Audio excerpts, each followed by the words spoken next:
love to hear from people who are reading the column, either in the newspaper or online. Some of the letters we get that are the most heartbreaking are those from people who are in financial debt.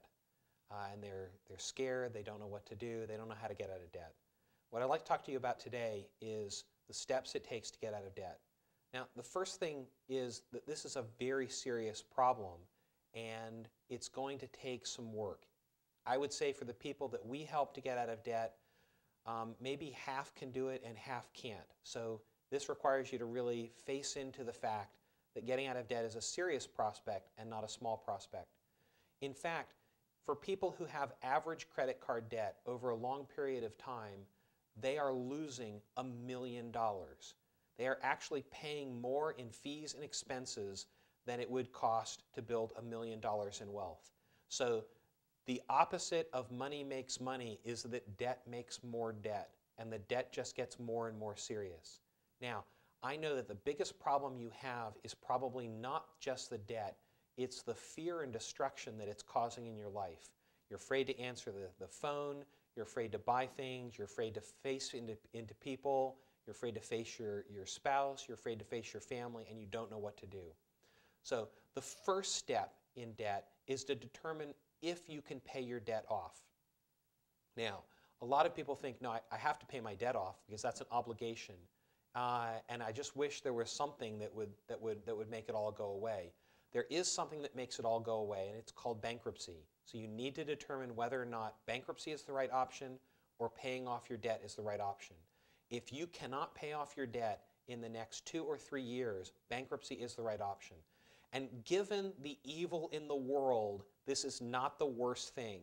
So there's a lot of evil in the world. All that happened with you is you were unwise with money, you got into some financial trouble, and you got in over your head, and that's not all that bad. So the first thing I just want to tell you is don't worry about bankruptcy. If bankruptcy is the right option, go into bankruptcy. If bankruptcy is not the right option, don't. Let me tell you what happens when you go into bankruptcy, just so you won't be scared. You declare bankruptcy if you cannot pay. And if you think about it, people only have 2 choices when they can't pay. The first is they can try to do things that are illegal to make money and to get out of debt. Or they can declare bankruptcy. And society has said we would rather not have people and families in debt for life trying to do illegal things to raise money. We would rather they simply declare bankruptcy. So bankruptcy is society's way of giving you a fresh slate. Now, when you declare bankruptcy, you'll ruin your credit for 10 years. You won't be able to borrow. But you know what? You got into debt because you were able to borrow. For 10 years of not borrowing, at those end of the 10 years, y'all be on a good, firm financial footing because y'all have learned how to live within your means. So even that's not really punitive. It's just you can't handle money and they make you handle money. So the first thing to determine is can you pay off your debt or not? Now, assuming that you can pay off your debt, then there's the steps you need to go through to pay off your debt, and they're serious. The first one is you need to stop borrowing money. That's just the first thing to do. You need to stop the bleeding. This is like triage, and the first step is to stop borrowing money.